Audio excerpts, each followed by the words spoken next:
Oh yeah, welcome back to the show, friends. It is a hot one tonight in Los Angeles, the city of angels, and we are live and alive. I'm your host, Shanghai Pete, the People's Champion, and at long last, it is time for the Space Marine 2 review.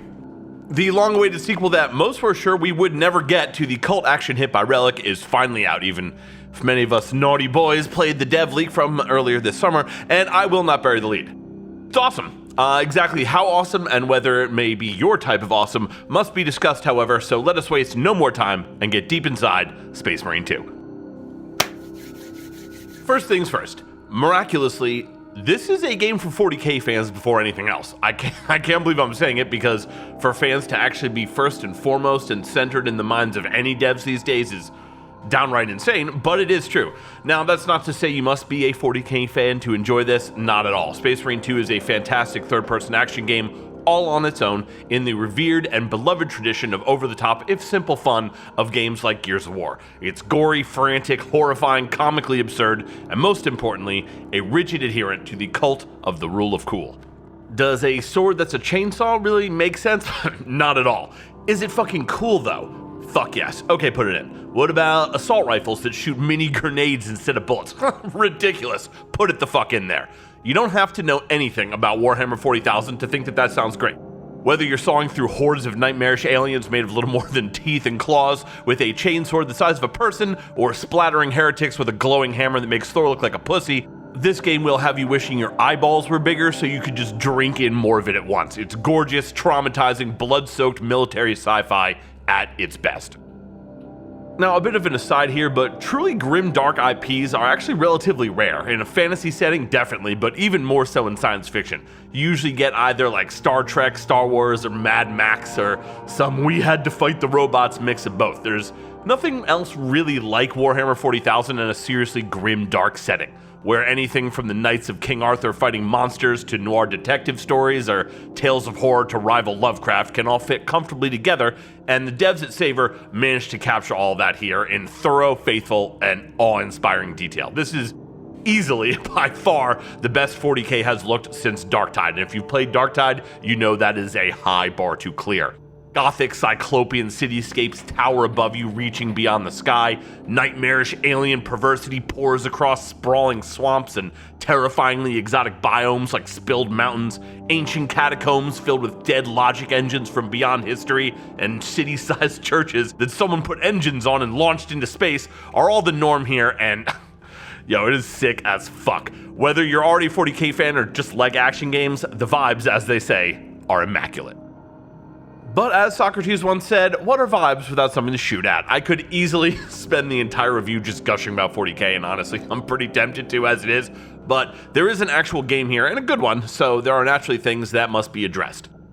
Those of you who watched my videos before, you know my style is just get right to the bottom of things. If you want super detailed discussions of combat mechanics, gameplay strats, numbers, and balancing, shit like that, you can find it elsewhere. I assume if you've even found my channel, you have a relatively solid grasp of video games in general, so I'm not going to talk to you like you've never played a Gears game before. Suffice it to say, the foundation fundamentals, the F&F of Space Marine 2, are all there, and they are good. The movement tech, skill set, weapons, enemy variety, and programming level design, all the basic stuff that you'd need and expect from a modern third-person action game have all been executed and implemented competently and professionally here, for the most part. You got parry and execute mechanics, basic squad gameplay like heals and revives, fun weapon arsenals and loadouts, the works. Add on top of that foundation some utterly brilliant 40k art design aesthetics, and you have what ultimately Space Marine 2 is, a very solid, very fun action game. Unfortunately, that's also all you have. What's here is great, but yo, I gotta level with you G's, it's not enough. The extra missions are fun, and I assume that the multiplayer and PvP is as well, but as I've said in the past, any game with a single-player campaign at its center, charging me full price, needs to live or die, succeed or fail on that alone. Fun, replayable multiplayer stuff is great, but that kind of content or anything shown on a roadmap is extra.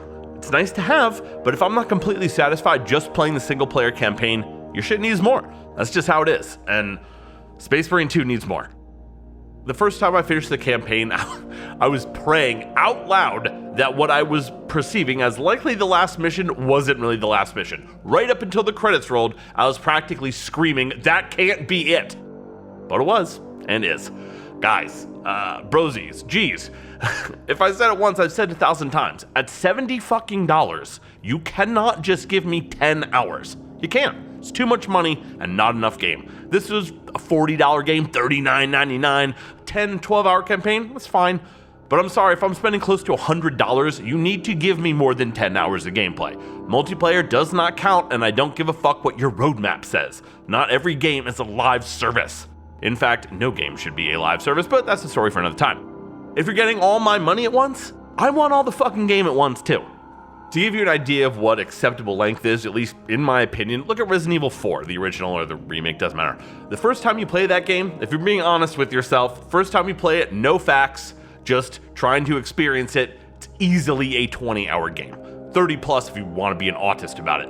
That's what I expect. I don't care how 40k your 40k is, how shooty the guns are, or how much road your map has. 10 hours is not enough for a full price game. This game needed to be, at minimum, twice as long. It has a fun story, great missions and mechanics, and enemies that remain varied enough to ensure you don't ever really get bored, but yo, it's too short. If I were to base my score on simply 40k vibes alone, or just as a 40k fan, this review would have been about 60 seconds long with nothing but a 5 out of 5 on the screen and the sound of me screaming. We are the fair show in America, however, and as much as the 7th grader 40k fan in me may want to give it a 5 out of 5, I can't. We're instead going to give it a 3.5 out of 5, almost entirely because it's far too short and over far too quickly. Now, if we really want to get into it, the other major gripe I had is the kind of messy feel of the combat. The parry system can be inconsistent, and the necessity of performing as many executions as possible in order to simply stay alive gets tedious and can fuck up the combat flow. And to be honest, that gets old fast. It's not awful, but it does keep the combat and the game overall from reaching heights beyond the merely competent. I feel far too often like I'm just flailing around with my chainsword as I get pecked to death by numerous enemies, and the aforementioned need to constantly mitigate incoming damage through the iframes execution mechanic makes your ranged weapons feel kinda useless far too often. I do think that the game easily succeeds despite these minor criticisms, but they definitely kept me from scoring it higher. Despite all that though, Space Marine 2 absolutely sets a new standard and a higher bar for all 40k games going forward. While I could sit here and nitpick more things about the combat or get into the minutia of what truly makes good level design or all the fun story nods and fan service there is here, and there is a lot, we all know that's not really the point. A fun game's a fun game. No game is perfect. There's always something to complain about or things that could be improved, but a few scruffy mechanics or a slightly janky narrative, they're not going to ruin what is fundamentally an enjoyable game. And Space Marine 2 is a very good, very enjoyable game. There just isn't enough of it. Woke up, smoke up, blunt, then I pass out. Pass out. Woke up, what up, smoke up, blunt, then I'm back down. Back down. What? Yup, woke up, smoke up, blunt, then I pass out. Pass